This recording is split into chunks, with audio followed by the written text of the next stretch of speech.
players will break out and alter fantasy leagues in 2024.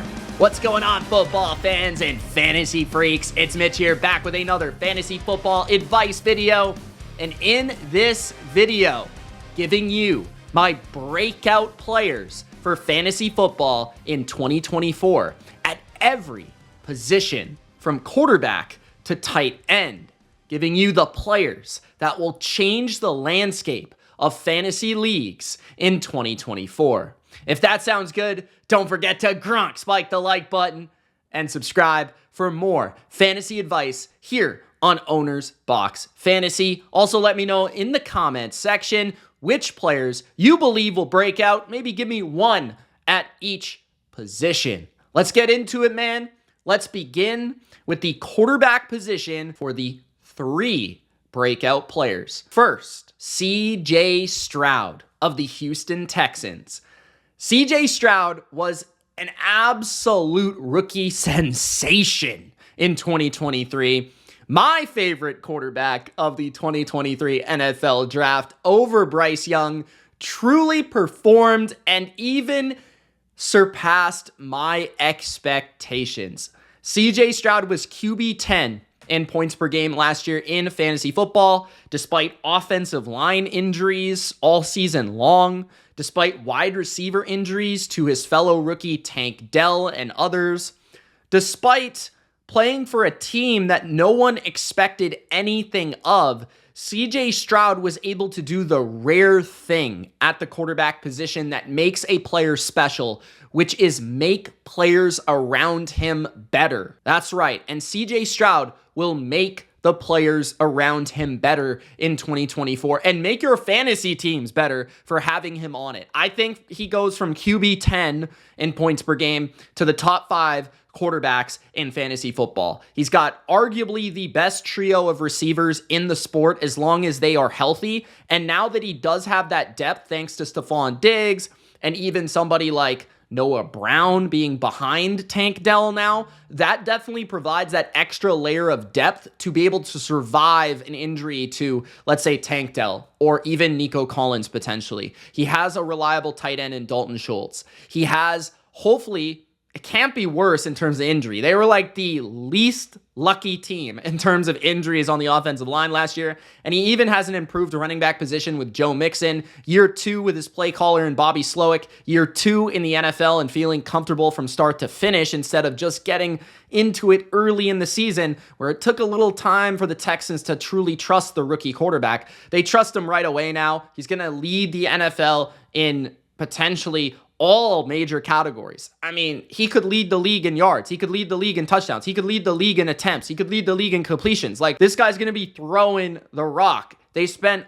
money and capital to get Stephon Diggs to create that great trio of receivers. This team is going to be potent offensively. He already led the NFL in yards per game as a rookie. I expect a huge season from Stroud in 2024. Moving to the second level of breakout player at the quarterback position, Will Levis of the Tennessee Titans. This is a little bit more bold of me, but Will Levis has all the makings of a quarterback that could be really promising for fantasy football. Now, he was QB 37 in points per game last year, but he does showcase some promising statistics, like his big-time throw percentage, a PFF statistic that indicates how often a quarterback can throw the ball into a tight window successfully in the NFL, which is a big stat for premier quarterbacks. 5.7%. That was 7th best in the NFL as a rookie, by the way. He also led the NFL in average depth of target, which suggests that Will Levis is always looking down the field to strike.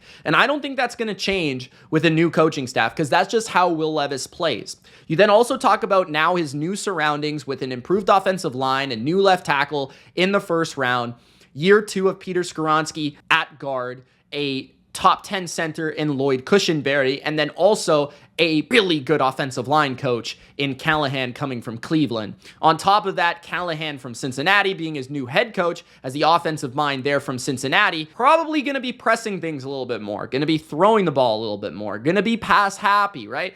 some running backs that can catch the football and run with it. It's not going to be a Derrick Henry-centric offense where they're running the football and it's grind the clock out and it's keep games close and it's play good defense under Mike Vrabel. This is going to be a more pass-happy, more offense-driven team. The identity has changed and altered. So that's why I think Will Levis, with his sneaky rushing ability, his toughness, his ability to get the ball down the field, he could have some really explosive weeks. So especially if you're playing best ball, I think Will Levis is a great asset to have. Or if you're in a QB2 super flex type deal, I think Will Levis is that kind of boom or bust player that could win you some weeks potentially. My third bold breakout pick, which I'm going to have for each and every position here in this video, my bold breakout at quarterback is Sam Darnold of the Minnesota Vikings. And this is extremely bold. This might be my boldest of bold in this entire video because Sam Darnold was a complete bust for the New York Jets.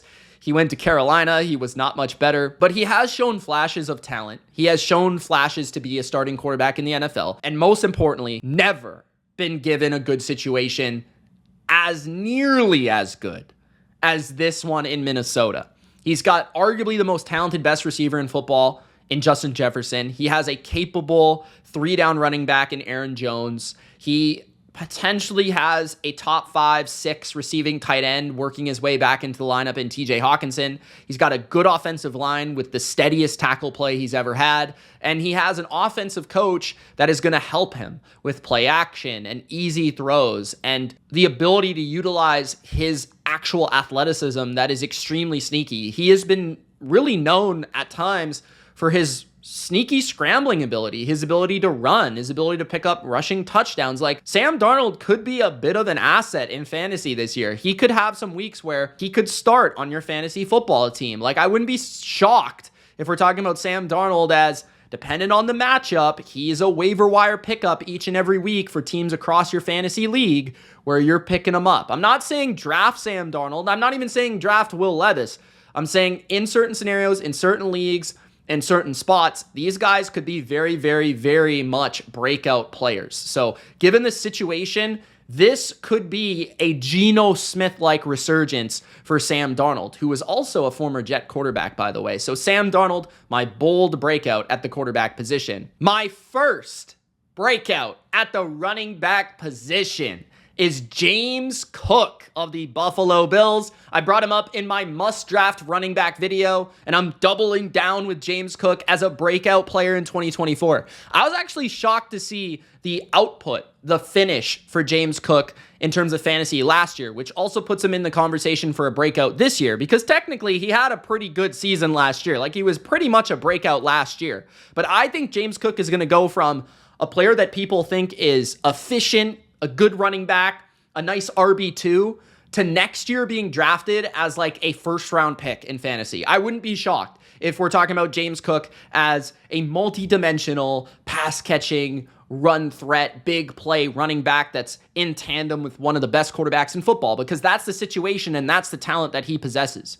And the main priority here and thing to get across is that under Joe Brady, his offensive coordinator from the last half of last season, James Cook was one of the best fantasy assets and one of the best players at his position in the NFL. He was 6th in rushing yards per game and 4th in receiving yards per game under Joe Brady at the running back position. He finished 2nd in 10-plus yard rushes in the NFL with 35 last year. And Joe Brady loves to utilize running backs in the passing game. He utilized Clyde Edwards-Helaire at LSU, which got him drafted in the first round to the Chiefs. He utilized Christian McCaffrey really well in Carolina, and even Alvin Kamara when he was an assistant to Sean Payton in New Orleans. So this guy loves to feature his running backs as a runner and a receiver. He actually averaged, James Cook, 99.6 yards on 20.1 touches under Brady last year. Those are elite figures for both of those statistics. And overall, he saw 7 games with 507 yards, 20 receptions, 223 receiving yards, and 4 touchdowns. So this guy was going off, okay? He was the feature of the offense. Their run game was a huge component of what made the Bills a resurgent team last year. They're going to stick to that identity, especially post Stephon Diggs, and Cook will cook. in 2024. He's a big time breakout. My second breakout running back for 2024 is Kenneth Walker of the Seattle Seahawks. The Seahawks have themselves one of the best pure rushers in football, but it's finding out whether or not Kenneth Walker can be a true 3-down receiving and rushing threat for Seattle. And it feels like this new coaching staff, the new offensive coordinator especially, believes that Kenneth Walker is a 3-down player and a player that can be effective as a runner and a receiver. We already know he's dynamic as a rusher. He's one of the biggest home run threats, if not the biggest home run threat at the running back position. He forces some of the most missed tackles in football on a yearly basis the last couple of years, as he's still a very young player. 5th in missed tackles forced last season, and he was dealing with major injuries that he played through last season.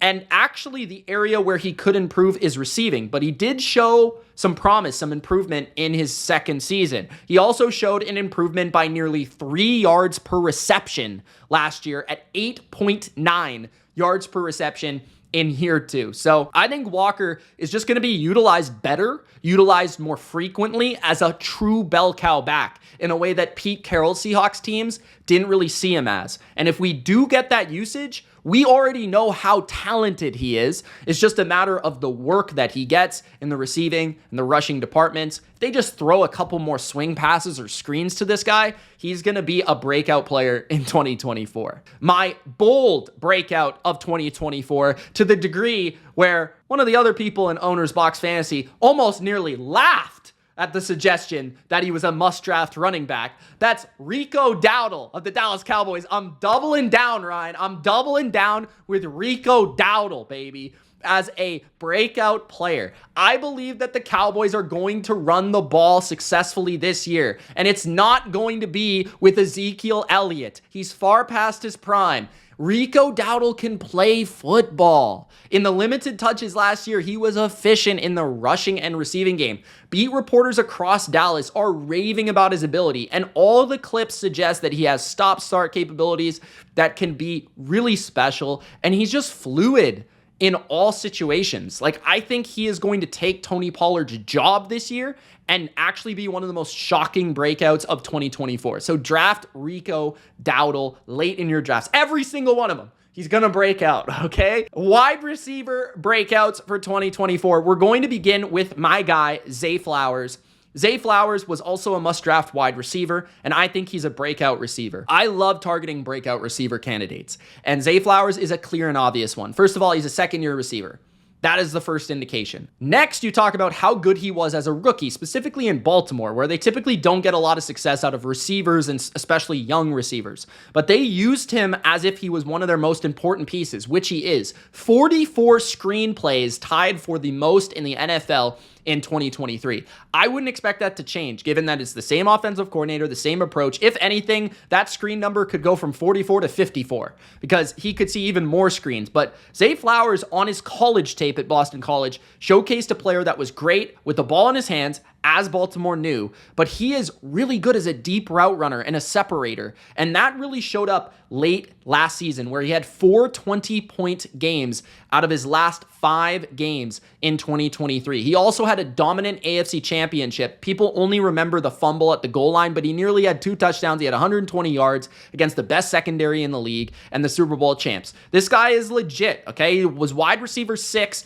during the playoffs last year in fantasy football. I think he's going to come through as a borderline wide receiver 1, and you're getting him in like the 4th or 5th round right now as a wide receiver 2 on your team. He had a top 20 target share as a rookie, which is a very good number. I think that target share nearly rises. A lot of people are concerned about Mark Andrews returning. I actually see Mark Andrews as a bit of a disappointment this year. I think he's getting older. I think he's getting injured. I think it's wear and tear. I think Zay Flowers becomes Lamar's go-to guy in nearly all situations, in the screen game, in the deep passing game. I think he's going to be extremely dangerous, and you're going to see an even better, more electric Zay Flowers in year number 2. My second breakout receiver for 2024 is Rashee Rice of the Kansas City Chiefs. Rashee Rice is an obvious breakout, and honestly, an extreme value in fantasy right now. With Hollywood Brown already being injured and Xavier Worthy being a pretty fragile, pretty skinny rookie receiver that Andy Reid typically does not trust rookie receivers, even first-round rookie receivers,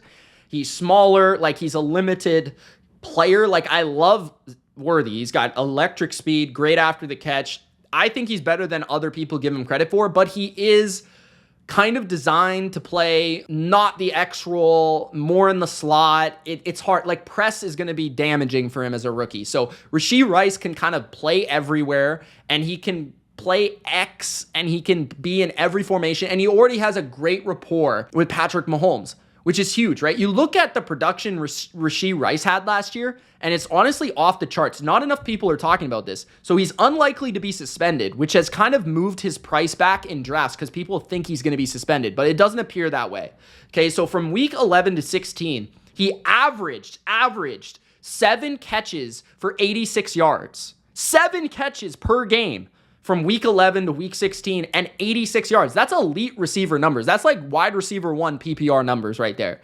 Then in the playoffs, he had 26 catches in 4 games against the best opponents, the best defense. He played the Niners, he played the Ravens, he played the Bills. He had 26 catches, 6.5 catches per game in the biggest games where Mahomes had to trust him. And he was also one of the best yak threats in football. He finished second in yak per reception, only behind the human glitch, Deebo Samuel. So Rashee Rice is an excellent player, especially when they design him targets, which is going to continue to happen because he's still by far their best receiver. There's nobody touching Rashee Rice, not Worthy, not Brown. I think Rice is clearly their number 1 guy, and I think they're going to lean on him more because Kelsey's getting older. They don't want to wear him out in 2024 before the playoffs. My third breakout receiver of 2024 is Christian Watson. Also, Christian Watson, a breakout and a must-draft target for 2024. But Christian Watson, he's one of my guys, and I think he's going to break out this year because I actually, for the first time, have confidence he might not get hurt. It does appear that he's fixed his hammies. And honestly, just on the basis of luck alone,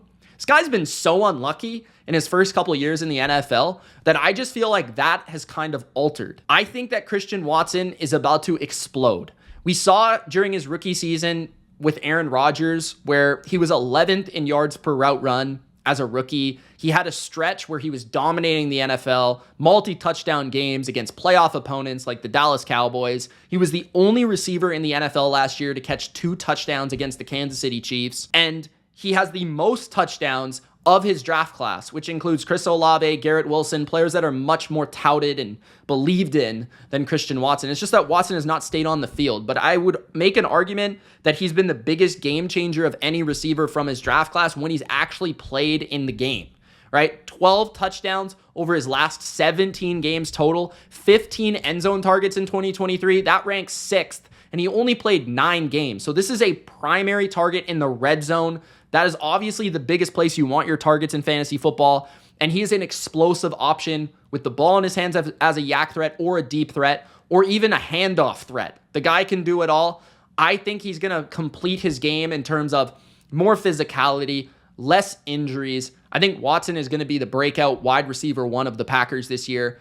And I think those other players support Watson within this offense. My bold breakout at wide receiver is Demario Douglas of the New England Patriots. Whether it's Jacoby Brissett or Drake May, a quarterback's best friend at wide receiver is a guy that actually gets open. And Demario Douglas, out of all the receivers in New England, shows the greatest ability to separate. He's the quickest, he's the twitchiest, he's the hardest to cover, and that has been the consistent report from beat writers in New England that Demario Douglas cannot be covered, whether it's in joint practices with the Eagles or against one of the best secondaries in his own team, the Patriots. This guy is dynamic as well when he gets the ball in his hands. He was 4th in yak per reception last year and 12 missed tackles forced, which 12 missed tackles forced at the rate that Demario Douglas caught the football is like an outrageous number. There was maybe one other player that was that efficient with actually forcing missed tackles the same level as Pop Douglas. He's a quick, shifty slot that in the middle of the field, that's where these quarterbacks are going to target. This is the guy that's going to be moving the chains in New England. This is the guy that's going to be designed targets like Zay Flowers in Baltimore. That's Pop Douglas. So I think late in your drafts, this could be a guy that really pops in 2024. And last but certainly not least, the breakouts at the tight end position. First, one of my favorite targets at tight end in 2024, Dalton Kincaid. I brought up Dalton Kincaid as a must-draft target at tight end, and I'm doubling down again. The departure of Stephon Diggs and Gabe Davis opens up a massive 230 targets, 150 receptions, and 1,900 receiving yards this year. He was tight end 9 from week 7 to week 18 with Stephon Diggs on his team. He has been quoted to be Josh Allen's easy button this offseason in training camp, which means he's his favorite target. He's his go-to guy. He's the guy he throws it to when he doesn't know what to do. That is huge, right? Coleman is a rookie. That's going to lead to inconsistency. Khalil Shakir is a slot player, and Curtis Samuel is more of a Swiss Army knife who has never truly been a number 1 receiver. Dalton Kincaid is the first-round talent, the guy that they drafted in the first round, above Sam Laporta, that they believe is going to be their go-to guy. Josh Allen believes it. I believe it. Dalton Kincaid's a breakout. My second breakout at tight end is a little bit more under the radar in deeper leagues and or as a second tight end target. I wouldn't mind taking a shot at Noah Fant. Noah Fant has a lot of the things that people look for and I look for in breakout tight ends. He's an extremely great athlete. Came out of the draft as a first-round pick of the Broncos. Runs fast. He's big. He can block. He's dynamic on yards after catch, right? This is his second team, which typically we've seen tight ends like, let's say, Greg Olsen as an example, go from Chicago to Carolina and break out. And again, a high profile of being a first-round pick. Plus, he's just signed a new contract, like just got extended. 2 years, $21 million, which makes him the 10th highest paid tight end in the NFL. If the Seahawks did not think he was going to be a main priority, a main option in their attack, they would not sign this guy. They would not try to keep him on their team. But Noah Fant has all the things you're looking for. He's been paid like it. He's athletic like it. And that reminds me a lot of a recent breakout, David Njoku, who had very similar things. Plus, Kobe Parkinson and Will Dissly both left this offseason. So no competition, new contract. He's going to be on the field a lot. He's shown a bit of production throughout his career with 2 60-catch, 600-yard seasons in Denver. If this guy put up 70 catches, 750 yards, and 6 touchdowns, I wouldn't be surprised. And that could very well make him a tight end 1 in 2024, despite having Jackson Smith-Njigba, DK Metcalf, and Tyler Lockett in the receiving core. Jackson Smith-Njigba might be taken off the field in 2 receiver sets, but you know who's going to be on the field? Noah Fant at tight end. And my bold breakout choice to finish this video is Greg Dulcich of the Denver Broncos. Greg Dulcich is just going to have a lot of opportunity. He was a former mid-round pick at tight end, and he showed a lot of promise as a rookie. He had 33 catches on 55 targets, 411 yards, and 2 touchdowns in only 10 games as a rookie. He's very athletic. He eats up ground as a runner, and he also produces down the field. As a rookie, he led all tight ends in air yards per target from week 7 to week 18. And he had 5 double-digit weeks out of 10. That's pretty good for a young tight end. Sean Payton has praised him despite him being injured for a majority of the time that Payton has been the coach. And he's been saying how he wants to utilize him as a yak threat in the offense. So with not a lot else outside of Cortland Sutton, Dulcich could become the number 2 target for Bo Nix and the Broncos in 2024. Those are my breakout players in fantasy football this season. Let me know yours in the comments. It's Mitch. Thank you so much for watching. We'll see you in the next video. Peace.